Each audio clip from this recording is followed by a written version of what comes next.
I can still feel his fingers digging into my arm, the pressure of his thumb pressing against my bone as if he were trying to leave an imprint that would last forever. Gregory Stone never did anything by accident. Every movement, every word, every smile, they were all calculated, designed to either charm or intimidate. That day in the bank, he chose intimidation. Just sign, Maddie. Nobody will question it.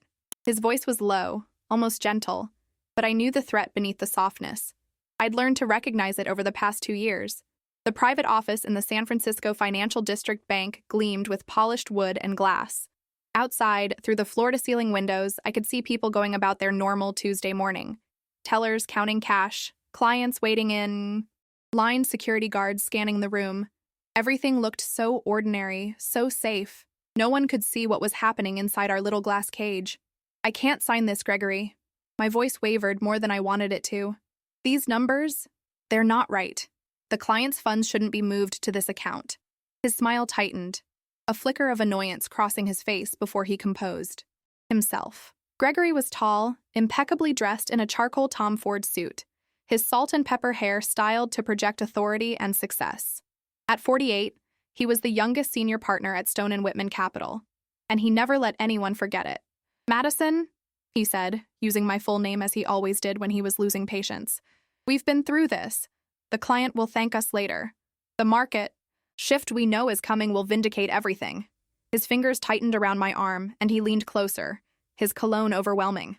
"Besides, your signature is already on the preliminary documents. If anything goes wrong, it's already pointing to you."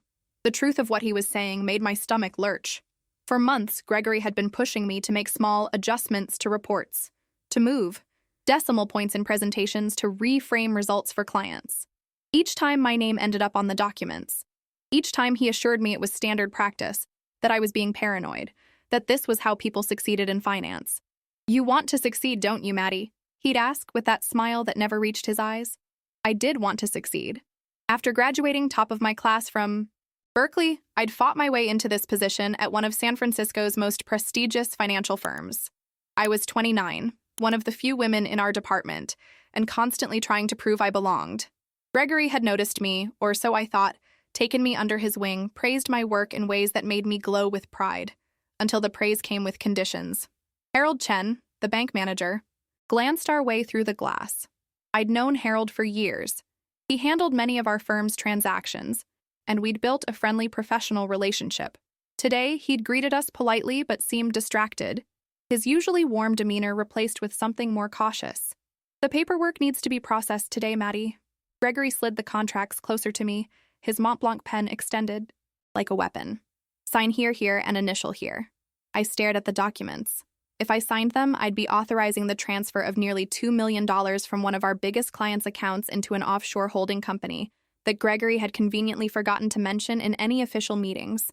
If I refused, "You know," Gregory said, his voice dropping to a whisper, "I'd hate to have to explain to the partners why the Daniels account has been so poorly managed, especially after I stuck my neck out recommending you for the promotion next month."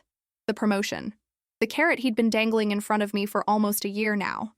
Always just within reach, never quite attainable. "You'll never work in finance again," he continued, his grip painfully tight now. "Not in San Francisco. Not anywhere that matters." I looked down at the papers, my vision blurring slightly. Outside this office, life continued normally. The bank tellers helped customers. Harold reviewed something at his desk. A young mother wrestled with a stroller near the entrance. Gregory's thumb pressed deeper into my flesh, and I realized I had stopped breathing. I inhaled shakily, reaching for the pen. His grip loosened just slightly, his smile returning as he sensed victory. I took the pen. I looked at the signature line. And in that moment, something inside me broke. Or maybe it wasn't breaking. Maybe it was finally coming together. All the pieces of my dignity that I'd been surrendering bit by bit, reassembling into something stronger. "I need a deposit slip," I said suddenly. Gregory frowned. "What?" "For my records. I need a deposit slip. Bank policy for transactions this size." I wasn't even sure if this was true, but I said it with enough confidence that Gregory hesitated. "Fine. Make it quick." I stood up, my legs trembling so badly I worried I might collapse. The walk to the teller's counter felt like miles, each step an effort to appear normal while my heart thundered in my chest. The young teller smiled professionally. How can I help you today? My fingers shook as I reached for a deposit slip and a pen from the counter. Gregory was watching me. I could feel his gaze burning into my back. I bent over the slip, blocking his view with my body, and wrote quickly, "Help, cursed signature." I slid the paper across to her, meeting her eyes, silently pleading. Her smile faltered as she read it, confusion crossing her face before understanding dawned. She glanced past me at Gregory, then back at me. "Just one moment, please," she said, her voice steady even as alarm flickered in her eyes. She turned and walked directly to Harold's desk. I watched as Harold read the note, his face draining of color. He looked up at me, then at Gregory, who was beginning to rise from his chair, suspicion replacing his earlier confidence. "Is there a problem?" Gregory called out, his voice carrying across the bank floor. A few customers turned to look. Harold picked up his phone, pressing a button as he maintained eye contact with me. He nodded once, almost imperceptibly. My chest tightened with fear and something else, hope, maybe, or simply the relief of finally taking action after months of silent compliance. Gregory was moving toward me now, his face a mask of controlled anger. "Madison, what did you do?" I backed away from him, bumping into a display of brochures. What I should have done a long time ago. The bank's security doors swished open. Rachel Lawson, our firm's HR director, walked in with 2 security guards, and Liam Anderson, my colleague who had an office across the hall from mine. Behind them, I could see others from our firm. Word had spread somehow, impossibly fast. "Gregory," Rachel said, her voice clipped and professional. "We need to talk. Now."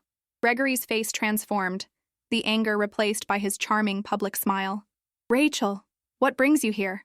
Maddie and I are just wrapping up some routine paperwork for the Daniels account." "We received a concerning call from the bank manager," Rachel replied, her eyes flicking to me then back to Gregory. "Something about coercion?" In that moment, watching Gregory's carefully constructed facade begin to crack, I realized how close I'd come to losing everything. Not just my job, but my integrity, my future, my freedom. All because I'd been too afraid to say no, too desperate for approval, too willing to believe that this was the price of success. The paper with my desperate plea sat on Harold's desk. 3 words that had changed everything. Help, coerced signature. I hadn't known I had that kind of courage in me until I needed it most. 6 months earlier, I was a different person. I remember the day Gregory first singled me out.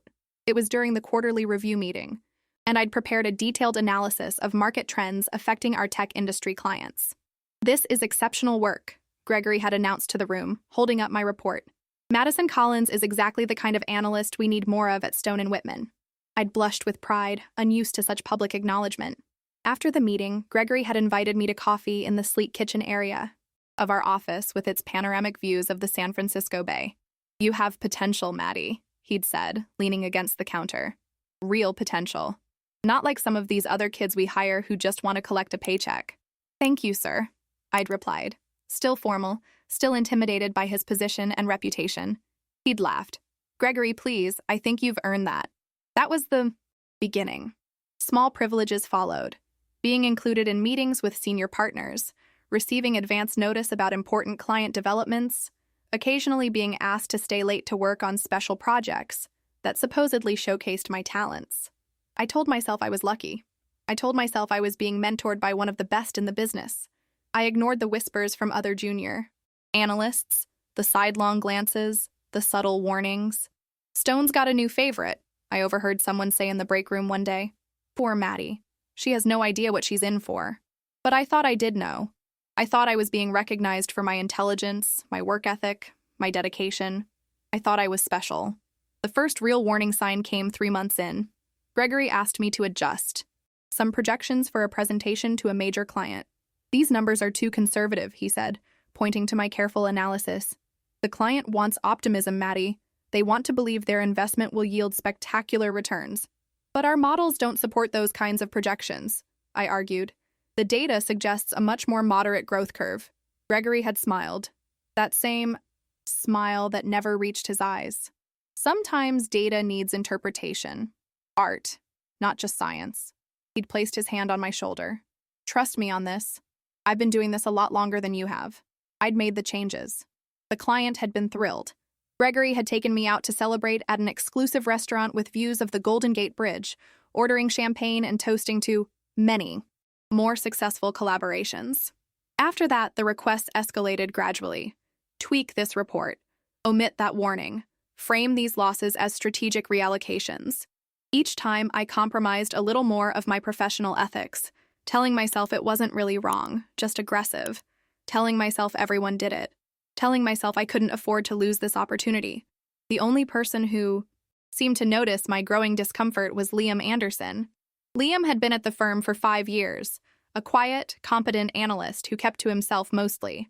His office was across from mine, and occasionally he'd stop by to discuss a project or share an article he thought might interest me. "You okay, Maddie?" he asked one evening, finding me still at my desk long after most people had gone home. I was staring at a spreadsheet Gregory had asked me to clean up before the morning. "Fine," I said automatically. "Just finishing up some work for Gregory." Liam had hesitated in the doorway. "You know, it's okay to say no sometimes, even to Gregory Stone." I'd laughed too brightly. "It's fine. Really. I'm learning so much." "I'm sure you are." His expression had been unreadable. "Just be careful what you learn, okay?" I should have listened to him. I should have paid attention to the knot in my stomach that grew tighter each time I compromised. I should have noticed how Gregory's mentorship was isolating me from other colleagues, making me dependent on his approval, his protection. But I didn't want to see it. I wanted to believe I was special, chosen, on a fast track to success, that others simply didn't understand. Until the day Gregory crossed a line that even I couldn't ignore. "I need you to sign off on these trades for the Patterson account," he said, dropping a folder on my desk one Tuesday afternoon. I opened it, scanning the documents. "But I don't handle the Patterson account." My heart rate accelerated as I flipped through the pages. "These are backdated trades from 3 months ago." "Exactly," Gregory said smoothly. "We need to create a paper trail showing these decisions were made before the market shifted. Just a bit of administrative cleanup." "This is fraud," I said, the word barely audible even to my own ears. Gregory's expression hardened. "This is business, Maddie. Sometimes we have to protect our clients from their own poor timing. Patterson would have made these exact moves if he'd had the information we had. But he didn't make these moves, and now you want me to pretend he did? I want you to be a team player." His voice was still calm, but there was an edge to it now. "I've put a lot of effort into your career, Maddie. A lot of my personal capital. The partners are watching you. Watching us." The implication was clear. My success was tied to his, and he could just as easily destroy me as elevate me. I signed the documents. That night I couldn't sleep. I stared at the ceiling of my apartment, listening to the distant sounds of the city, feeling something essential slipping away from me. My integrity, my self-respect, the very qualities that I'd once believed would make me successful. The next morning, Liam caught me in the elevator. "Rough night?" he asked quietly. I must have looked terrible. Something like that. "Gregory?" It wasn't really a question. I nodded, unable to meet his eyes. "Maddie?" Liam's voice was gentle but firm. "Whatever he's asking you to do, it's not worth it. Trust me on this." "Is that why you've never been promoted?" The words came out harsher than I intended. Liam didn't seem offended. "Maybe. Or maybe I sleep better at night knowing my name isn't on documents I'd be ashamed to explain to my mother." The elevator doors opened and he stepped out. "Just think about it." I did think about it. For days, I wrestled with what to do. I considered going to HR, but Rachel Lawson had a reputation for protecting the firm above all else. I thought about quitting, but Gregory's threats about ensuring I'd never work in finance again seemed all too plausible. So I stayed. I continued signing documents, making adjustments, playing the role of the promising young analyst who was going places, all while feeling like I was sinking deeper into a hole I might never escape, until that day at the bank. The day Gregory pushed too far, asking me to sign transfer documents that would directly implicate me in shifting client funds to offshore accounts. The day I finally found my voice in 3 desperate words scribbled on a deposit slip. Help. Coerced signature. Now, standing in that bank with Rachel Lawson and a growing crowd of witnesses, I watched Gregory's confident smile falter as he realized he might not be able to charm his way out of this situation. "There must be some misunderstanding," he was saying to Rachel. "Maddie and I were simply processing routine transfers. If she felt pressured in any way, that was certainly not my intention." "We have the deposit slip, Gregory," Rachel said coolly. And Mr. Chen has already shown us the transfer documents. Would you care to explain why you're moving the Daniels funds offshore without committee? Approval? Gregory's eyes darted around the room, landing on me with such venom that I instinctively stepped back. Madison is obviously confused. She's been under a lot of pressure lately, performance issues that I've been trying to help her through. That's not true, I said, my voice stronger than I expected. I have documentation, emails, previous documents you made me sign, recordings of meetings. I was bluffing about the recordings, but the flash of panic in Gregory's eyes told me he wasn't certain of that. I think, Harold Chen said quietly, that we should continue this discussion somewhere more private. My office is available. He gestured toward a door at the back of the bank. As we moved toward the office, I felt a light touch on my elbow. It was Liam. You did the right thing, he murmured, no matter what happens next. For the first time in months, I believed that might actually be true. Harold Chen's office was a stark contrast to the public areas of the bank. Warm wooden bookshelves, framed family photos, and a large window overlooking a small courtyard garden. Under different circumstances, it might have felt comforting. Please sit. Harold gestured to the chairs arranged in front of his desk. Gregory took the central seat without hesitation, his body language still projecting confidence despite the cracks in his facade. Rachel Lawson sat to his left, her tablet already open, fingers poised to take notes. I hesitated, then sat to Gregory's right, with Liam choosing to stand behind me, a gesture of support I hadn't expected but desperately needed. Mr. Stone, Harold began, his voice measured and professional. I've been handling Stone & Whitman's banking needs for 7 years now. In that time, I've processed thousands of transactions and facilitated dozens of client meetings in this very room. Gregory nodded impatiently. Yes, and we appreciate your service, Harold. Now about this misunderstanding. I wasn't finished, Harold said, his tone hardening slightly. In all those years, I have never, not once, had a client pass a note to my teller saying they were being coerced into a signature. Rachel's eyes narrowed. Ms. Collins, would you like to explain exactly what happened? All eyes turned to me. My throat felt dry, my heart racing. For months I'd been silent, complicit, afraid, but sitting there, with the weight of those fraudulent documents on the desk between us. I knew I couldn't stay silent anymore. Gregory has been manipulating financial documents and client accounts for months, I said, my voice shaking at first but growing stronger with each word. It started small, adjusting projections to look more favorable, omitting risk warnings in client presentations. But it escalated. He's been creating backdated trades, misrepresenting client intentions, and now, I gestured to the documents on Harold's desk. Now he's trying to move client funds offshore without approval, and he's setting me up to take the fall if anything goes wrong. Gregory's laugh was dismissive, rehearsed. This is absurd. Madison is clearly under significant stress. She's been struggling with her performance metrics for months. I've been trying to mentor her through it, but perhaps I've been too lenient. That's not true, I said, anger flaring. You've been using me, setting me up. Ms. Collins has consistently received excellent performance reviews, Rachel interjected, consulting her tablet. In fact, Mr. Stone, your own evaluations of her work have been exemplary. Gregory's smile tightened. Professional, courtesy. I didn't want to damage her confidence. I have evidence, I said, pulling out my phone. Emails where you instructed me to change numbers. Documents with your handwritten notes in the margins telling me what to adjust. I hadn't planned this moment, but over the past few months, some survival instinct had prompted me to save everything, perhaps knowing this day would eventually come. I pulled up an email and slid my phone across to Rachel. Here, 3 weeks ago, Gregory told me to clean up the Westridge portfolio analysis. His exact words were, make it look like they didn't lose that 4% in the second quarter. Rachel read the email, her professional mask slipping just enough to reveal her shock. Digital records can be manipulated, Gregory said, but his voice had lost some of its certainty. The original documents are in my desk drawer at the office, I continued, and there's more.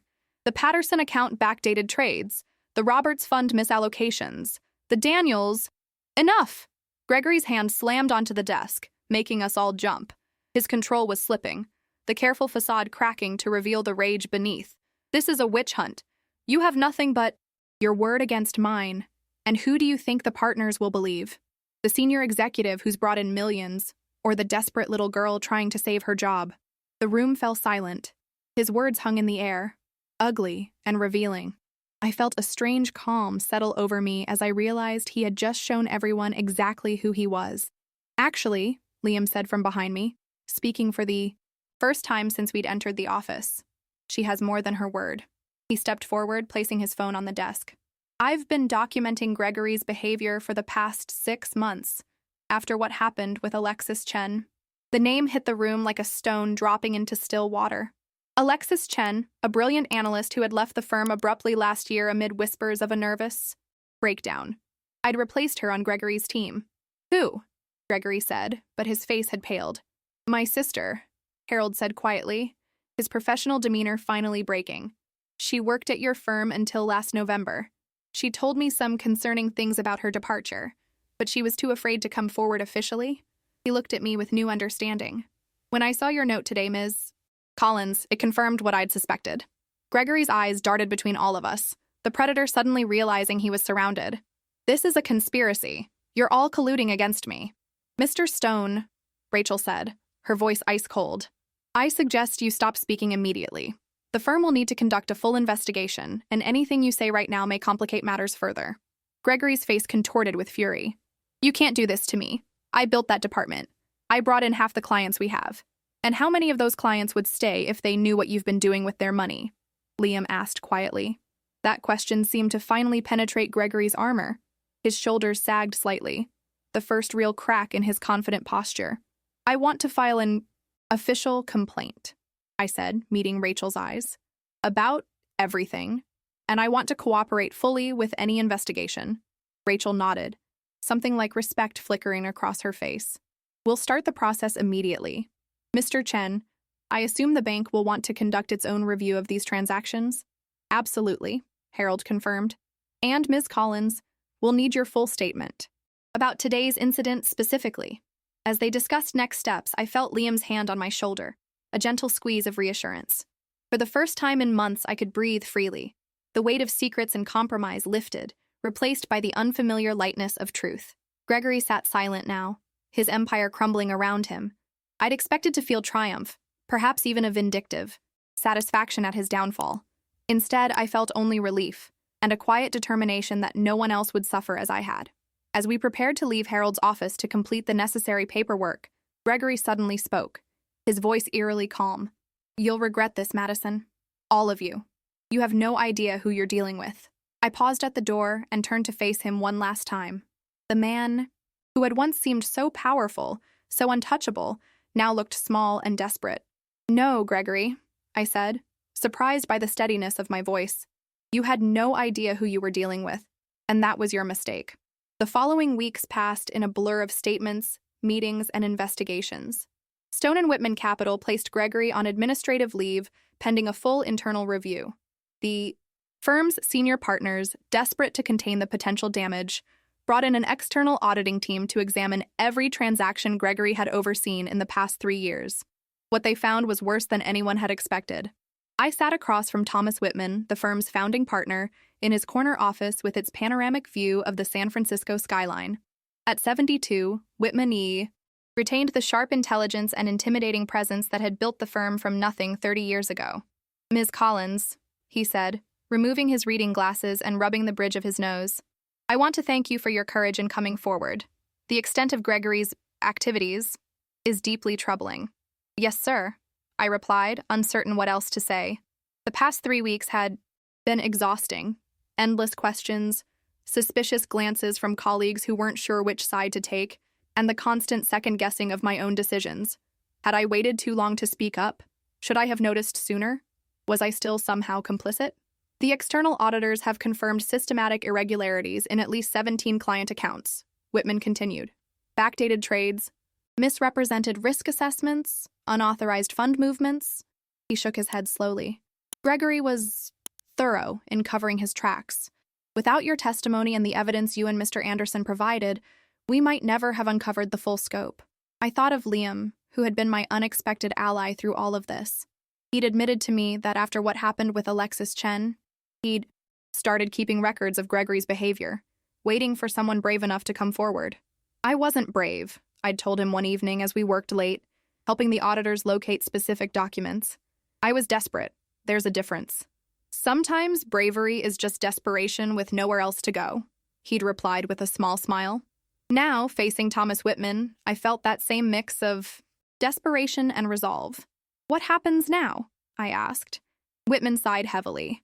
Gregory has been terminated, effective immediately. We've reported our findings to the appropriate regulatory authorities. Criminal charges are likely. I nodded, processing this information.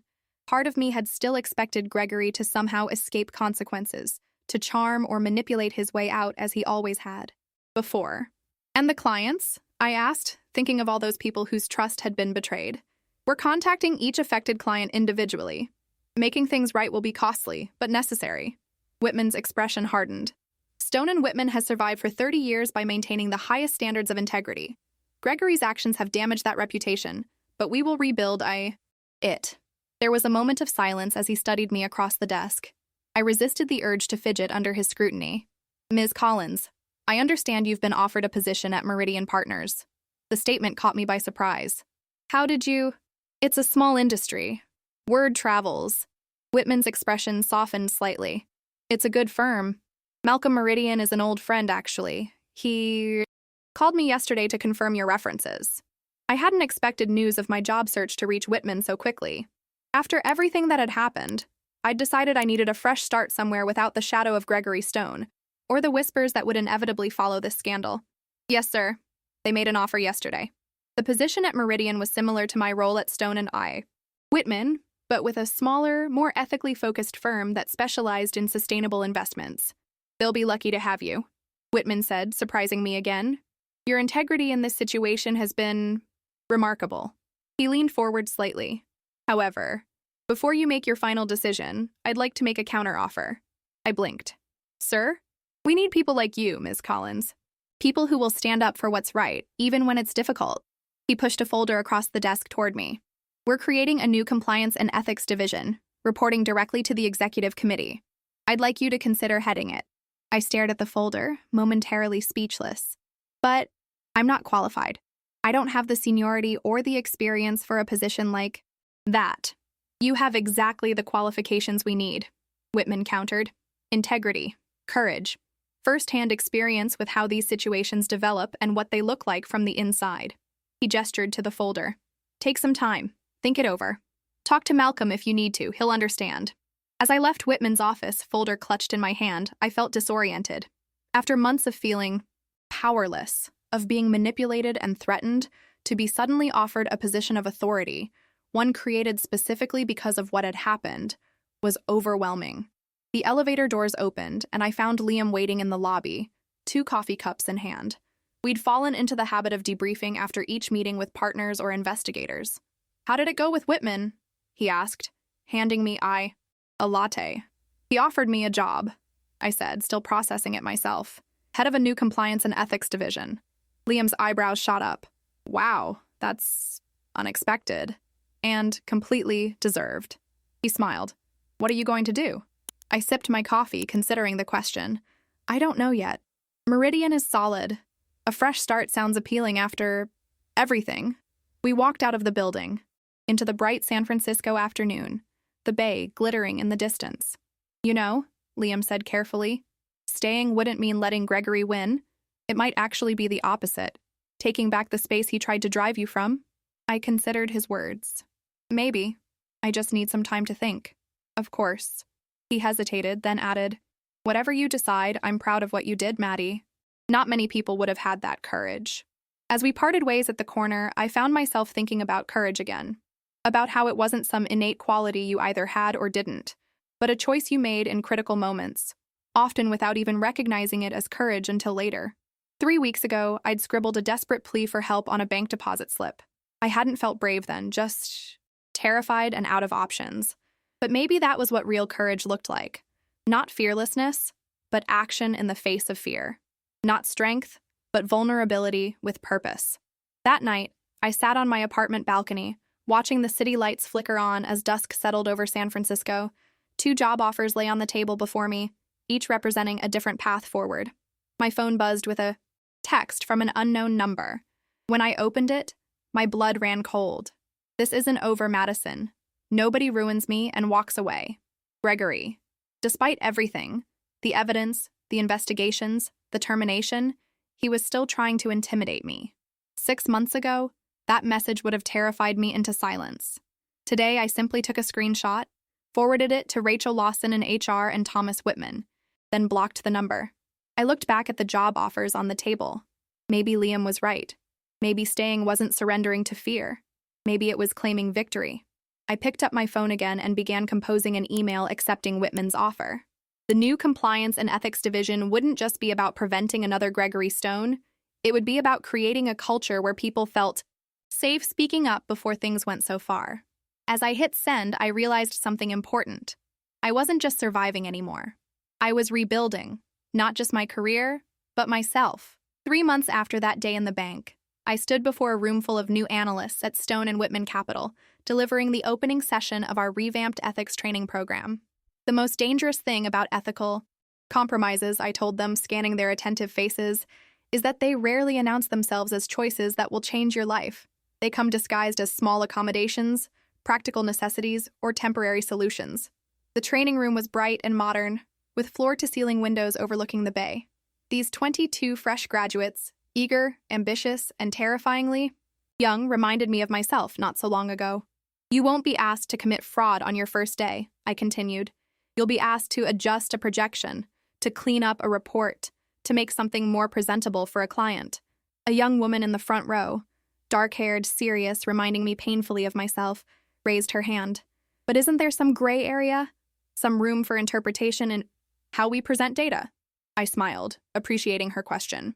Absolutely. Financial analysis isn't pure mathematics. It requires judgment. The question isn't whether there's room for interpretation, but who benefits from your particular interpretation and at whose expense. As the session continued, I guided them through case studies, including a carefully anonymized version of what had happened with Gregory. Throughout the presentation, I caught Liam watching from the back of the room, his presence a silent vote of confidence. After the session ended and the new analysts filed out, Liam approached, 2 coffee cups in hand, our now familiar ritual. Impressive, he said, handing me a latte. You had them completely engaged, especially that part about ethical choices rarely announcing themselves as life-changing moments. Thanks, I replied, grateful for his support. Just speaking from experience. We walked to my new office, smaller than Gregory's had been, but with the same view of the bay. The nameplate on the door still gave me a little thrill. Madison Collins, Director of Ethics and Compliance. Have you heard anything? Liam asked as we settled into the chairs by the window. He didn't need to specify what he meant. Gregory Stone's case had been moving through the legal system, a complex tangle of financial fraud charges, client complaints, and regulatory investigations. The SEC investigation is expanding, I said. They're looking at his activities dating back 5 years now. And 3 more clients have joined the civil suit. Liam nodded soberly. And the other matter? I knew he was referring to the restraining order I'd obtained after Gregory's threatening text messages continued, becoming increasingly erratic and angry as his professional and legal troubles mounted. Nothing new since the hearing last month. His lawyer claims he's in treatment for stress and anger management. I sipped my coffee, trying to keep my voice neutral. The prosecutor thinks they'll have enough for an indictment by next month. We sat in comfortable silence for a moment, watching boats cut white paths across the bay. In the 3 months since I'd accepted Whitman's offer to head the new division, Liam had become more than just an ally. He'd become a friend, someone I trusted completely. Are you ready for tomorrow? He asked, changing the subject. Tomorrow was my first presentation to the full partnership, outlining the structural and policy changes I was recommending to prevent another situation like Gregory's. As ready as I'll ever be, I said with a small smile. Whitman's already approved most of the recommendations, but some of the old guard partners aren't going to like the increased oversight. They'll adapt, Liam said confidently. Or they'll, retire. Either way, the firm moves forward. After Liam left, I stayed in my office late, reviewing my presentation one last time. As twilight settled over the city, casting long shadows across the bay, I found myself reflecting on how much had changed in such a short time. The woman who had trembled in that bank office, desperately scribbling a plea for help, seemed simultaneously like a stranger, and my most authentic self. I hadn't known I had that kind of courage until the moment came when courage was the only option left. My phone buzzed with a text from Rachel Lawson. Drinks tomorrow after your presentation? Win or lose, you'll need one. I smiled, typing back a quick acceptance. Another unexpected development of the past months had been Rachel's transformation from intimidating HR director to staunch ally and occasional friend. After the truth about Gregory emerged, she'd confessed that she'd had suspicions about him for years, but never enough evidence to act. I should have looked harder, she'd admitted during one late night as we pieced together documentation for the investigators. After Alexis Chen left, I knew something wasn't right. We all should have done more, I'd replied without accusation. As I packed up to leave, my phone rang with an unknown number. I hesitated before answering, still wary of unexpected calls after Gregory's harassment. Madison Collins, I answered cautiously. Ms. Collins, this is Detective Rivera with the Financial Crimes Unit. I wanted to let you know personally, Gregory Stone was indicted today on 27 counts of securities fraud, wire fraud, and witness intimidation. I sank back into my chair, a complex wave of emotions washing over me. Relief, vindication, and an unexpected twinge of sadness for the mentor I had once thought Gregory was. Thank you for letting me know, I said, my voice steady. Will I need to testify? Most likely, yes. His attorney is already making noise about a plea deal, but if it goes to trial, your testimony will be central. He paused. Are you all right with that? I thought about facing Gregory across a courtroom, about recounting the months of manipulation and fear, about exposing my own complicity and shame to public scrutiny. Yes, I said with certainty. I'm ready to tell the truth, whatever that takes. After ending the call, I stood at my window watching the last, light fade from the sky, the city transforming into a glittering grid below me. The indictment wasn't the end. There would be more statements, more questions, possibly a trial. But it was a milestone, a marker that justice was proceeding. The next morning, as I presented my recommendations to the partnership, I felt a new kind of confidence. Not the brash certainty I'd once mistaken for strength, but something quieter and more resilient. The changes I'm proposing today aren't just about preventing fraud, I told the room of partners, many of whom had once seemed untouchably powerful to me. They're about creating a culture where ethical concerns can be raised without fear, where integrity is rewarded rather than punished, and where we collectively guard the trust our clients place in us. Thomas Whitman, sitting at the head of the table, gave me a small nod of approval as I outlined the new oversight structures, reporting mechanisms, and training programs. When I finished, the room was silent for a moment before the questions began. Some supportive, others skeptical, a few openly resistant. I addressed each one directly, without defensiveness, but without yielding on the core principles. These changes will cost us, argued Robert Maxwell, one of the older partners. Additional compliance personnel, new software systems, training hours. It's not insignificant. You're right, I agreed. But consider the cost of what's already happened. Legal fees, regulatory fines, client settlements, reputational damage. The question isn't whether we can afford these changes. It's whether we can afford not to make them. By the end of the meeting, I had approval for most of my recommendations, with a few modifications and a timeline for implementing the rest. As the partners filed out, Whitman remained behind.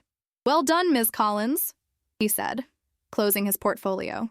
You've exceeded my expectations, and they were already quite high. Thank you, sir. He paused, studying me with those shrewd eyes that had built an empire. Gregory's indictment came down yesterday. Yes, I heard. How do you feel about that? I considered the question carefully. Relieved that the system worked. Sad that it came to this. Determined that it never happens again, at least not here. Whitman nodded slowly. A measured response, and a mature one. He stood to leave, then added, The true measure of what we're building here won't be in how we handle the dramatic cases like Gregory's. It will be in all the small ethical choices that never become cases at all, because we've created an environment where doing the right thing is the path of least resistance. As he left, I realized that was exactly what I wanted to create. Not just policies and procedures, but a fundamental shift in culture. That evening, celebrating with Rachel, Liam, and Harold Chen at a small wine bar near the office, I felt something I hadn't expected to feel again so soon after everything that had happened. Optimism. To Madison, Rachel said, raising her glass. Who taught us all that one person really can change a system? I shook my head, embarrassed by the toast. I didn't change anything by myself. It took all of us. It started with you, Harold said quietly, with a note on a deposit slip. Sometimes that's all it takes. one person brave enough to ask for help. As our conversation continued, my phone buzzed with an email. Glancing down, I saw it was from the prosecutor's office. Gregory had accepted a plea deal. He would serve time, though less than he might have if the case had gone to a trial. I put my phone away without sharing the news. Tonight wasn't about Gregory anymore. It was about the future we were building in the space his downfall had created. 1 year to the day after I slid that desperate note across a bank counter, I stood in that same bank, in that same private office, though under very different circumstances. The new compliance protocols are impressive, Harold A. Chen said, reviewing the documentation I'd brought for our annual account review, especially the multi-level approval requirements for large transfers. Thank you, I replied, feeling a certain symmetry in being back where it had all begun. We've implemented similar safeguards across all high-risk areas. The office looked exactly as I remembered it. The warm wooden bookshelves, the family photos, the view of the courtyard garden. But I was different. The woman who sat across from Harold now bore little resemblance to the terrified analyst who had scribbled a plea for help 12 months ago. How are things at the firm? Harold asked as he processed the paperwork. Transforming, I said. Slowly, but genuinely. The old culture didn't develop overnight, and changing it won't happen. Overnight either. Harold nodded, understanding. And personally? How are you doing with everything? I appreciated his concern. Over the past year, Harold had become something of a mentor to me. Perhaps the mentor I had originally hoped to find in Gregory. Better than I expected, I answered honestly. The trial was difficult, of course. Despite the plea deal, there had still been court appearances, testimony, cross-examination, public dissection of a painful chapter in my life. Gregory's attorney had tried to paint me as an ambitious subordinate who had willingly participated until it became convenient to cry coercion. But you got through it, Harold observed, with a lot of support. I smiled, thinking of Liam, Rachel, and the other allies who had emerged once I found my voice. And surprisingly, some good has come from it all. The case has become something of a landmark in financial ethics circles. Several other firms have contacted us about implementing similar compliance programs. Harold's assistant knocked lightly on the door. Mr. Chen, your next appointment has arrived. Thank you, we're just finishing up, Harold replied before turning back to me. I heard Gregory was transferred to the minimum security facility last month. I nodded. Gregory's 5-year sentence had begun at a medium security prison, but good behavior had earned him a transfer sooner than expected. His lawyer still maintains he'll be out in 3 with parole. How do you feel about that? Harold asked, echoing Whitman's question from a year before. I considered before answering. I've made peace with it. The goal was never punishment for its own sake. It was accountability and prevention. He's been held accountable, and the changes we've implemented will help prevent similar situations. That's a generous perspective, Harold remarked. Not generous, I corrected. Practical. I could spend years being angry at Gregory, letting him continue to have power over my life, or I can focus on building something better. As we concluded our meeting and I prepared to leave, Harold said, By the way, I had lunch with my sister last week. Alexis is doing well. She's teaching finance at Berkeley now. That's wonderful, I said, genuinely pleased. Alexis Chen had eventually come forward with her own testimony about Gregory's behavior, helping to establish a pattern that strengthened the case against him. She mentioned she's looking for guest speakers for her ethics in finance seminar, Harold continued. I thought you might be interested. I smiled. I'd be honored. Please give her my contact information. Walking out of the bank into the bright California sunshine, I felt a sense of closure that had been building gradually over the past year. The bank where I had once felt trapped and powerless had become just a bank again, a place of ordinary business, not the site of trauma. My phone buzzed with a text from Liam. Still on for lunch? Over the past year, our friendship had deepened, eventually evolving into something more. Tentatively at first, both of us wary of workplace complications, but with growing certainty as time passed. The man who had once, been my only ally was now a central part of my life, his quiet integrity, a constant reminder of what really mattered. On my way, I replied, smiling at the thought of seeing him. As I walked the few blocks to the restaurant where we were meeting, I reflected on the unexpected journey of the past year. When I'd accepted the ethics and compliance position, I'd seen it as a way to transform the firm. What I hadn't anticipated was how profoundly it would transform me. I spotted Liam waiting outside the restaurant, his face lighting up when he saw me approach. He looked different from the quiet colleague who had once offered subtle support, more confident, more open. "How was the bank meeting?" he asked after greeting me with a quick kiss. "Good. Symbolic, being back in that same office a year later," I replied as we found our table. "Harold mentioned his sister is teaching at Berkeley now." "Full circle," Liam observed. "From victim to educator." "Speaking of education," I said, "I've been thinking about Whitman's suggestion." Thomas Whitman had recently proposed expanding my role to include industry outreach, speaking at conferences, consulting with other firms, perhaps even, working with regulatory bodies on new guidelines. "And?" Liam asked, clearly supportive whatever my decision. "I think I'm ready for it," I said. "What happened with Gregory? It's not just about one man or one firm, it's systemic. And maybe my experience can help change that system, even in some small way." Liam reached across the table, squeezing my hand. "There's nothing small about what you've already accomplished, Maddie." After lunch, walking back to the office together, we passed a newsstand with financial papers displaying headlines about a major investment firm under investigation for fraud. The details were different, but the pattern was familiar. A powerful executive, a culture of fear, ethical compromises that had escalated into criminal acts. "It keeps happening," I said, gesturing to the headlines. "Which is why what you're doing matters," Liam replied. "Change happens one person, one firm, one industry at a time." Back at Stone and Whitman, I found an invitation in my email. The American Finance Association wanted me to deliver a keynote address at their annual ethics symposium. The topic: creating cultures of ethical courage. As I began drafting notes for the speech, I thought about what I would tell that audience of financial professionals. I would tell them about small compromises and where they lead, about the false choice between success and integrity, about systems that silence voices and the courage it takes to break that silence. But mostly, I would tell them about that moment in the bank, about the simple, desperate act of writing "help" on a bao deposit slip and how that small act of courage had changed everything. My office phone rang. Rachel Lawson calling about a new training program we were developing. "I think we've got the framework right," she said after we'd discussed the details. "By the way, have you seen the business section today? Regulatory changes coming down the pipeline. They're calling it the Stone Amendment informally." I laughed in disbelief. "You're kidding." "Nope. Apparently your case has become shorthand for the kind of cultural and systemic failures they're trying to address." She paused. "You should be proud, Maddie. Not many people can say they've literally changed the rules of an industry." After we hung up, I sat quietly for a moment, absorbing this unexpected development. Gregory Stone had once threatened that I would never work in finance again if I didn't comply with his demands. Now, ironically, his name had become synonymous with the type of behavior the industry was working to eliminate.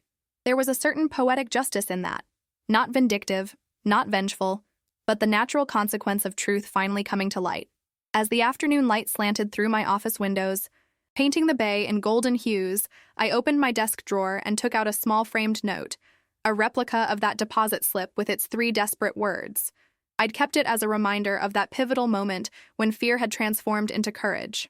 My assistant knocked lightly on the door. "Ms. Collins, your 3 o'clock is here. The new compliance team members." "Send them in," I replied, placing the framed note back in its drawer. Its message had served its purpose, both then and now. As the new team members filed in, eager and a little nervous, I recognized in them the same ambition, the same desire to succeed that had once made me vulnerable to Gregory's manipulation. But they were entering a different kind of firm now, one where ethics weren't just policies in a handbook, but living values, practiced daily. "Welcome to Stone and Whitman," I greeted them. "Let's talk about the kind of culture we're building together."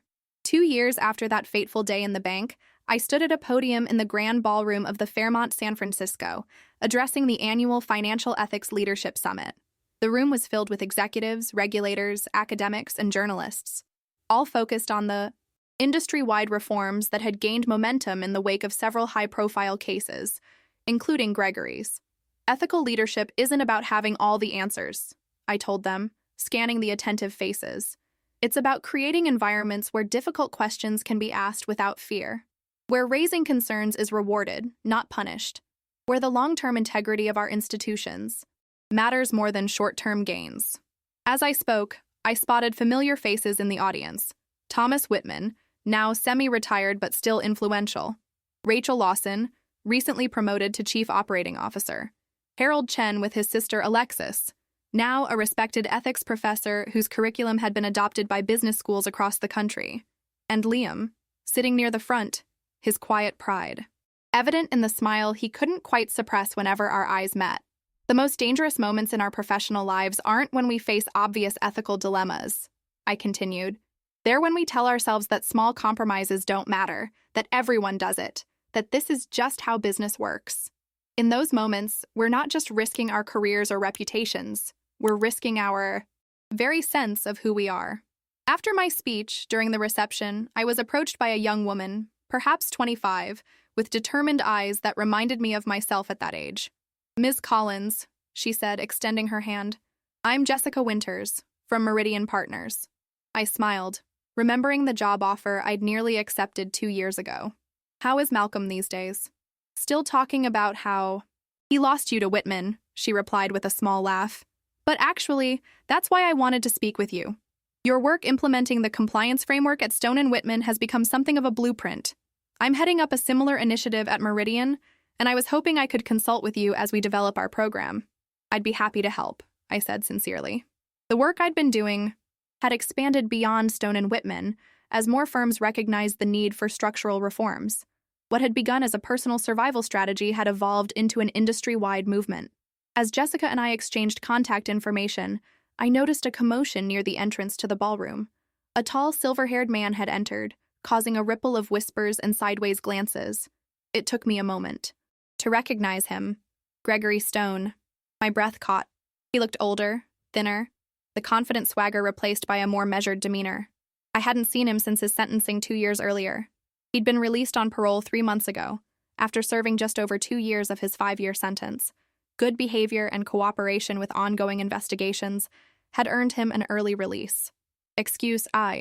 Me," I said to Jessica, my voice steady despite my suddenly racing heart. I made my way across the room, where Liam had already noticed Gregory's arrival and was moving toward me with concern in his eyes. "Maddie," he said quietly, reaching me first. "Are you okay? We can leave if you want." I squeezed his hand gratefully. "No, it's fine. I knew this might happen eventually." Financial circles in San Francisco were small, and Gregory still had connections despite his conviction.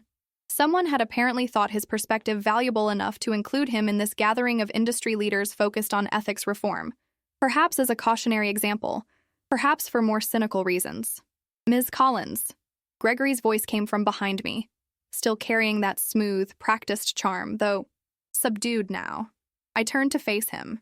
Up close, the changes were more evident. The strain of his fall from grace etched into the lines around his eyes, a new wariness in his expression. "Mr. Stone," I replied evenly. An awkward silence stretched between us, laden with our complicated history. "Congratulations on your speech," he finally said. "Very inspiring. Thank you." I maintained my composure, aware of the eyes watching this unexpected reunion. "I've been following your work," he continued. "The reforms you've implemented at Stone & Whitman, the regulatory changes you've advocated for." He paused, something unreadable flickering across his face. "You've done well for yourself." "It was never about doing well for myself," I said quietly. "It was about doing right by others." Gregory nodded slowly, as if considering this perspective for the first time. Perhaps that's where I went wrong. I searched his face for signs of manipulation, the old charm offensive I'd come to recognize, but found only a tired resignation. Prison and disgrace had changed him, or at least appeared to have changed him. "What are you doing now?" I asked, not out of concern but simple curiosity. "Consulting," he replied with a ghost of his old smile. "Believe it or not, there's a market for someone who knows exactly how the system can be manipulated. I work with firms on identifying vulnerabilities in their compliance structures." I couldn't help but appreciate the irony. The man who had exploited every weakness now pointing out those same weaknesses to others. "And you?" he asked. "I hear you're getting married." News traveled fast in our circles. Liam and I had only announced our engagement the previous week. "Yes," I said, instinctively glancing toward Liam, who was maintaining a respectful distance but keeping a watchful eye on our interaction. "He's a good man," Gregory said, following my gaze. "He saw what I was doing before anyone else. Tried to warn you, as I recall." "He did," I confirmed. Another silence fell between us. There was nothing left to say. No apologies that would be adequate, no explanations that would matter now. I should let you get back to your admirers, Gregory finally said, gesturing to the people waiting to speak with me. Congratulations again on your success. It's well-deserved. As he turned to leave, I felt a strange sense of closure. The man who had once held such power over me, who had threatened and manipulated me, who had nearly destroyed my career before it truly began, now seemed diminished, not just by his fall from grace, but by comparison to the strength I had found in myself. Later that evening, Liam and I walked along the Embarcadero, the lights of the Bay Bridge glittering across the water. "Are you okay?" he asked, his arm around my shoulders against the evening chill. That must have been strange, seeing him again. Stranger than I expected, I admitted. He seemed different. People change, Liam said thoughtfully. Sometimes because they want to, sometimes because they have no choice. Do you think he's genuinely changed, or is it just another performance? Liam considered the question carefully.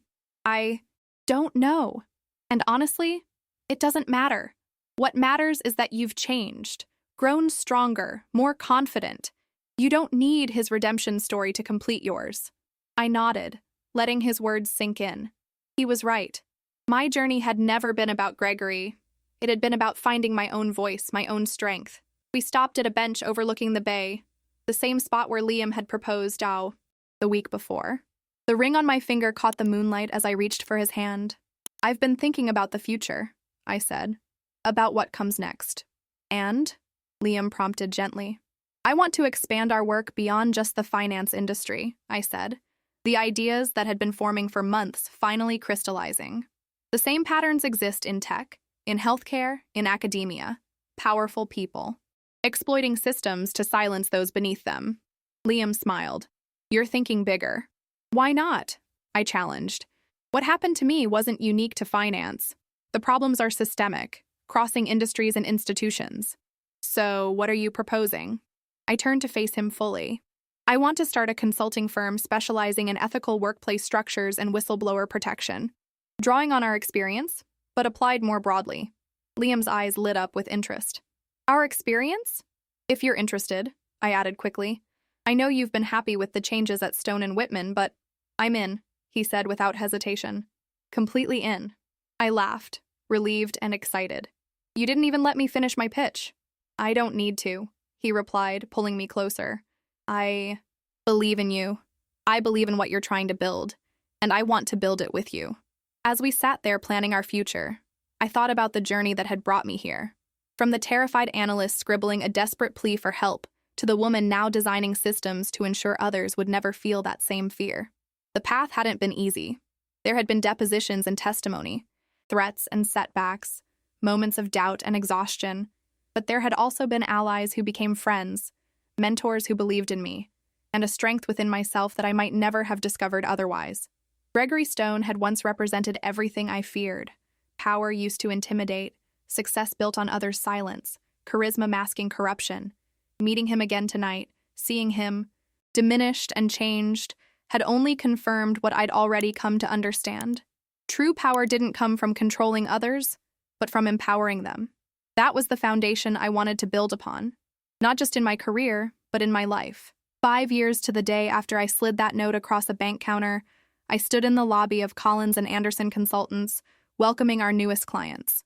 Our Chiru offices occupied the 15th floor of a building in downtown San Francisco, with views of the bay I once admired from Stone and Whitman's windows. "Welcome to Collins and Anderson," I greeted the representatives from Nexus Technologies, a rapidly growing tech firm facing the growing pains that often accompanied success. "Let's head up to the conference room where the rest of the team is waiting." The elevator, Maria Chen, Harold's niece, and one of our brightest consultants, briefed me on the final details of our presentation. At 26, she reminded me of myself when I'd first started at Stone and Whitman, but with one crucial difference. She was building her career in an environment designed to value her voice, not silence it. "The whistleblower protection program is what they're most interested in," Maria said, consulting her tablet. "Their HR director specifically mentioned concerns about reporting structures in their international offices." I nodded, making a mental note to emphasize that section of our proposal. Over the past 3 years, Collins and Anderson had grown from a 2-person operation to a team of 15 specialists in ethical workplace design, compliance, Structures and culture transformation. We worked with companies across industries, tech, healthcare, education, manufacturing, all facing similar challenges in creating environments where integrity could flourish. The conference room was already set up when we arrived. Liam at the head of the table reviewing presentation materials with Jessica Winters, who had joined us from Meridian Partners 2 years earlier, and Thomas Whitman, who had come out of retirement to serve as an advisor to our growing firm. "Ready?" Liam asked with a smile as I took my place beside him. "Always," I replied, returning his smile. As we launched into our presentation for Nexus Technologies, I felt a familiar sense of purpose. This was what all those difficult experiences had been building toward, not just personal redemption, but systemic change. The goal isn't just compliance with regulations, I explained to the Nexus team. It's creating an environment where ethical behavior is the path of least resistance, where doing the right thing is easier than cutting corners.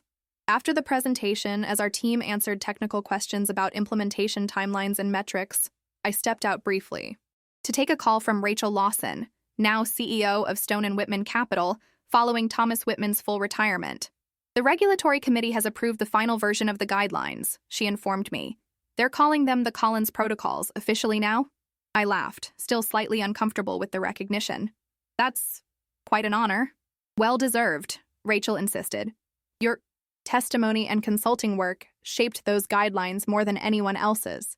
After we hung up, I took a moment in my office to collect my thoughts before rejoining the meeting. On my desk sat a framed photo from my wedding to Liam 3 years earlier. A small ceremony overlooking the Golden Gate Bridge, surrounded by the people who had supported us through the darkest times. Next to it stood a small display case containing that original deposit slip with its 3 desperate words, preserved behind glass, a reminder of how far I'd come, and the catalyst for everything that followed. My reflective moment was interrupted by a knock at my office door. It was Thomas Whitman. "The Nexus team seems impressed," he said, settling into a chair. "I think they'll sign." "I hope so," I replied. "They're at a crucial growth stage, the perfect time to build ethical foundations." Whitman nodded, his once dark hair now completely silver but his eyes as sharp as ever. "I wanted to let you know. Gregory Stone contacted me yesterday." My attention sharpened instantly. "Oh? He's returning to San Francisco," Whitman explained. "He's completed his parole requirements and apparently has a job offer from a risk management firm." I absorbed this information, surprised to find it didn't affect me as it once might have. "That seems appropriate, actually." "My thoughts exactly." Whitman studied me carefully. "I thought you should know, given your history." "Thank you," I said sincerely. "But it's okay. That chapter of my life is closed." And it was true. Gregory Stone had once loomed so large in my life, first as a supposed mentor, then as a manipulator, finally as an antagonist. Now he was simply a person from my past, neither a monster nor a martyr, just a flawed human who had made terrible choices and faced the consequences. "You've built something remarkable here, Madison," Whitman said, gesturing to encompass the offices beyond my door. "Not just a successful business, but a movement. The Collins Protocols are changing how entire industries approach ethical structures." "We've built it," I corrected gently. "All of us, together." Whitman smiled, acknowledging the point. "True enough, but it started with you. With your courage in that bank office 5 years ago." After Whitman left to rejoin the meeting, I remained in my office a moment longer, reflecting on the journey that had brought me here.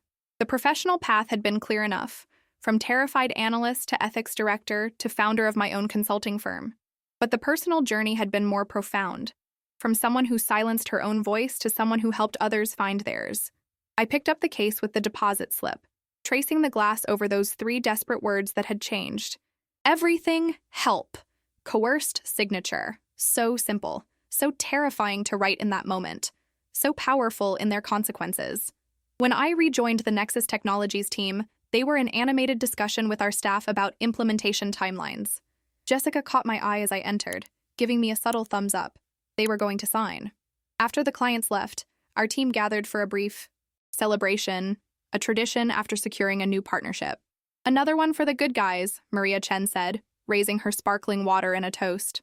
"To creating workplaces where notes like mine aren't necessary," I added, raising my own glass.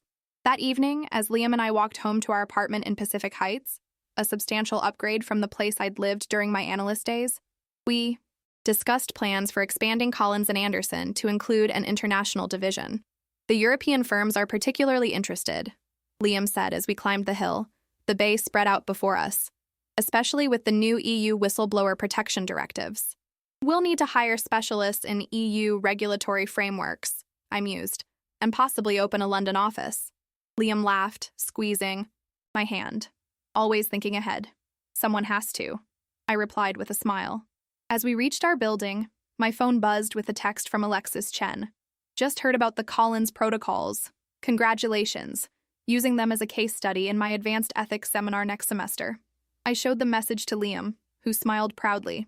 From case study to case study, he observed. Full circle. That night, standing on our balcony overlooking the city lights, I reflected on the strange, winding path that had led me here.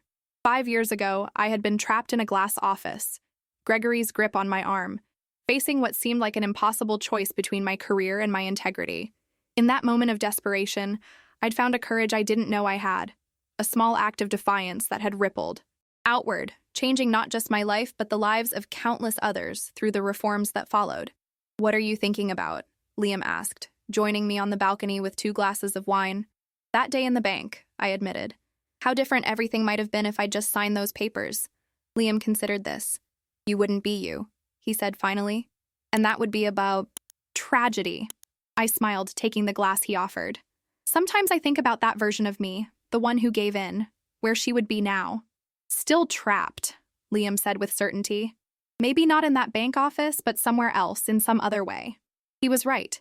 The real prison hadn't been Gregory's threats or the bank's glass walls. It had been my own fear, my own silence, my own belief that I had no choice but to comply. Breaking free had required that moment of courage, that desperate plea for help. But staying free had required something more. Building new structures, creating new pathways, ensuring that others would never face the same impossible choices. To freedom, I said, raising my glass. To courage, Liam countered, touching his glass to mine. As the lights of San Francisco twinkled below us, I thought about all the other Madison Collinses out there, the junior analysts, the new recruits, the ambitious young professionals eager to prove themselves, vulnerable to the Gregory Stones of the world. The systems we were building wouldn't eliminate all workplace abuses or ethical violations. No set of protocols or guidelines could completely transform human nature or power dynamics, but they could shift the balance, create safer pathways, ensure that when someone did find the courage to speak up, they wouldn't be speaking into a void. I remembered what Harold Chen had said to me in that wine bar celebration after Gregory's indictment. Sometimes that's all it takes. One person brave enough to ask for help. One person. One note. One moment of courage when fear might have been easier. For 5 years, I'd carried that moment with me. Not as a burden, but as a reminder of the power of small acts of courage, of the ripple effects of truth, of the possibility of transformation even in our darkest moments. Standing there with Liam, looking out over the city where my story had unfolded, I finally felt at peace with all of it. The manipulation, the fear, the desperate, plea for help, the public exposure, the rebuilding. Every chapter had led to this moment, to this life I had created not despite what happened, but because of it.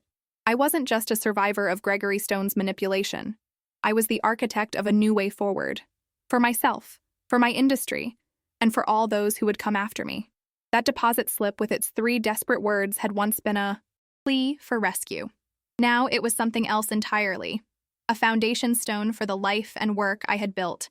A testament to the power of finding your voice precisely when silence seems safest. For all those still trapped in their own glass offices, facing their own impossible choices, I had created a different path. One where integrity and success could coexist. Where courage was rewarded rather than punished. Where the truth could truly set you free. It had begun with a simple message scrawled in desperation. Help. Coerced signature.